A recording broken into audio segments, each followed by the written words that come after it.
Prendre un traitement, c'est d'une certaine manière avouer qu'on a une maladie et qu'on est différent des autres. La société n'est pas très sympathique avec cela et ce n'est pas forcément facile.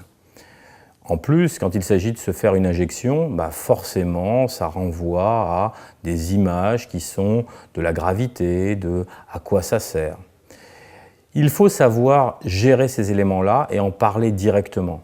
Il n'est pas nécessaire de brandir sa maladie aux yeux des autres, mais en même temps, être malade, on ne l'a pas choisi, mais par contre, s'occuper de soi, c'est vraiment un choix personnel qu'on doit faire et qu'on peut partager avec les gens qui nous entourent. Les progrès de l'injection sont tels que maintenant vous apportez un petit boîtier dans votre sac à main ou dans votre poche.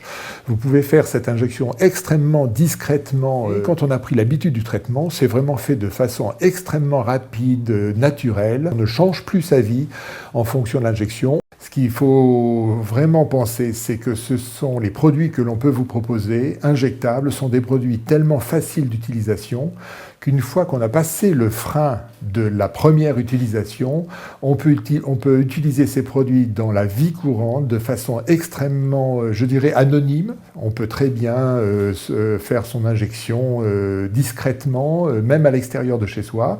Vu la praticité des stylos injectables, de l'aiguille, on a une grande autonomie, on a la capacité de prendre en charge son injection. On n'est pas obligé de rester chez soi ce jour-là parce qu'on a une injection.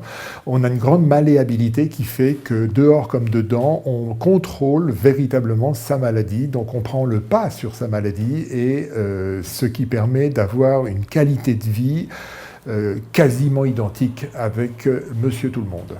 Le geste est assez simple finalement, on ne désinfecte plus la peau, on n'a pas besoin d'alcool, de coton, on n'a besoin que d'un stylo et qui est équipé d'une petite aiguille. Finalement, le geste est assez simple. Le stylo, il peut se mettre dans la poche et finalement, ça fait partie des objets du quotidien, ça fait partie de la vie de tous les jours. On peut travailler, on peut faire du sport et on est accompagné de ce petit stylo.